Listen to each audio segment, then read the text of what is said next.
Yo l'équipe, Shérif du rap est de retour pour vous balancer les plus gros dossiers du game. Et aujourd'hui, on va parler de Booba qui a décidé de s'attaquer à Nino sur un sujet ultra sensible, ses concerts au Stade de France.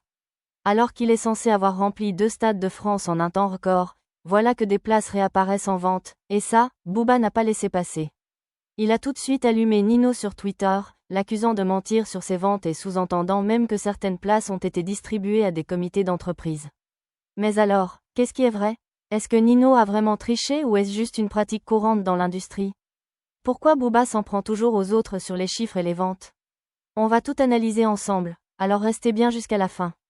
Booba versus Nino, une nouvelle guerre des chiffres? On le sait, dans le rap français, les chiffres, c'est une vraie compétition.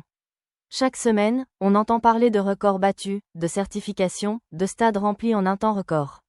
Et dans cette course aux chiffres, Nino fait clairement partie des leaders.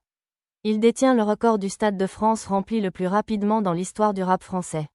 Mais voilà, Booba ne l'entend pas de cette oreille. Le 17 février, il a balancé un tweet directement adressé à Nino, avec une question très provocante. Pourquoi vous mentez tous comme ça frérot?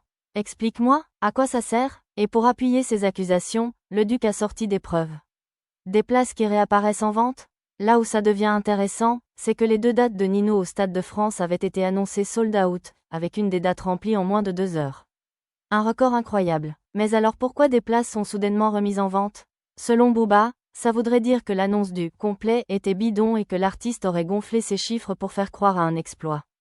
Et pour aller encore plus loin, Booba a joint à son tweet des screenshots parlant de comité d'entreprise, laissant entendre que certaines places auraient été distribuées gratuitement ou vendues à des CE pour éviter de voir la salle vide.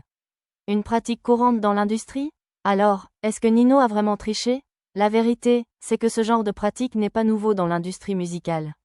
Beaucoup d'artistes réservent des places pour les offrir à des radios, des influenceurs ou des partenaires commerciaux.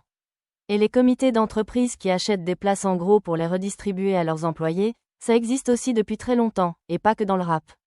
Booba, qui a lui-même fait des énormes concerts, le sait très bien. Alors pourquoi il attaque Nino là-dessus?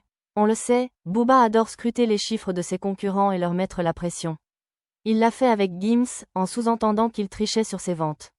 Il l'a aussi fait avec Rof, en relayant des vidéos de Ferma Streams, qui jouaient en boucle ses morceaux.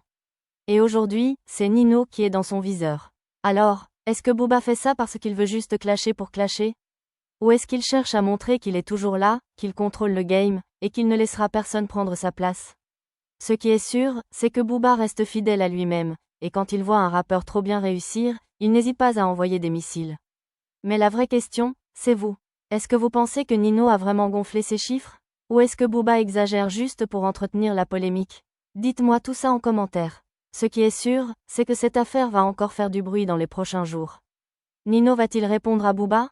Booba va-t-il continuer à creuser le dossier? On va suivre ça de très près, et s'il y a du nouveau, vous serez les premiers informés ici. Donc lâchez un like, abonnez-vous, et surtout activez la cloche pour ne rien rater des prochains clashs. C'était Shérif du rap, on se retrouve très vite pour une nouvelle vidéo. Peace.